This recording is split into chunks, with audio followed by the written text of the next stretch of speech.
Arani down பகுதியில் தெருவில் சுற்றித் திரிந்த வெறிநாய் ஒன்று திடீரென்று 25 பேரை கடித்து கொதறிய சம்பவம் அப்பகுதி மக்களை பீதியில் ஆழ்த்தியிருக்கிறது.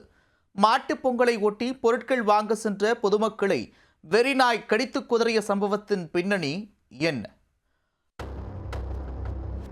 திருவண்ணாமலை மாவட்டம் ஆரணி டவுன் கொசப்பாளையம் பகுதியில் பாரதியார் தெரு பக்கம் நாய் ஒன்று சுற்றித் திரிந்துள்ளது.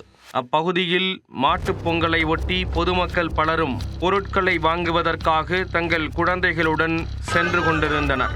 அப்போது அந்த நாய் திடீரென வெறி பிடித்தது போல் ஆவேசமாக அனைவரையும் துரத்த ஆரம்பித்தது. கண்ணில் பட்டவர்களை எல்லாம் கடித்து குதறியது அந்த நாய். பொதுமக்கள் தங்கள் குழந்தைகளை தூக்கி கொண்டு அலறி அடித்து ஓட்டம் பிடித்தனர். தொடர்ந்து கொசப்பாளையம் சாமி தெரு பக்கமாக சென்ற அந்த நாய் அங்கிருந்த பொதுமக்கள் மீது பாய்ந்தது. தெரித்து ஓடிய பொதுமக்களை துரத்தி கடித்து குதறியது அந்த வெறி நாய். பின் அரசமரு தெரு பகுதிக்குள் நுழைந்து தனது அட்டகாசத்தை அரங்கேற்றியது அந்த நாய். நாயின் வெறி தாக்குதலில் சுமார் 25 பேர் படுகாயமடைந்ததாக கூறப்படுகிறது. வயதானவர்கள், குழந்தைகள், இளைஞர்கள் என பாரபட்சமின்றி அந்த நாய் சரமாரியாக கடித்து குதறியதில் அப்பகுதி மக்கள் ஆத்திரமடைந்தனர். இதனால் கற்களை எடுத்து கொண்டு அந்த வெறி நாயை துரத்தி சென்று பதில் தாக்குதல் நடத்தி உள்ளனர்.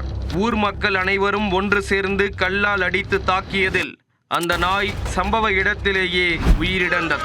நாய் கடித்த சம்பவத்தில் பாரதியார் தெருவைச் சேர்ந்த குமார், மரியசூசை, சரத்குமார், லோகேஷ், பினிஷ், பார்த்திபன், ராஜேஷ், லாவண்யா மற்றும் குழந்தைகள் உட்பட 25 பேர் ஆரணி அரசு மருத்துவமனையில் தீவிர சிகிச்சை பிரிவில் அனுமதிக்கப்பட்டு சிகிச்சை பெற்று வருகின்றனர். ஆரணி பகுதியில் நாய்களின் தொல்லை அதிகரித்து வருகிறது என்றும் நாய்களை கட்டுப்படுத்த நகராட்சி நிர்வாகம் நடவடிக்கை எடுக்க வேண்டும் என்றும் அப்பகுதி மக்கள் கோரிக்கை விடுத்துள்ளனர். மாட்டுப் பொங்கல் கொண்டாட்டத்தில் ஈடுபட்ட மக்களை வெறிநாய் காட்டுத்தனமாக கடித்து குதறிய சம்பவம் அப்பகுதியில் பெரும் பதற்றத்தை ஏற்படுத்தியுள்ளது.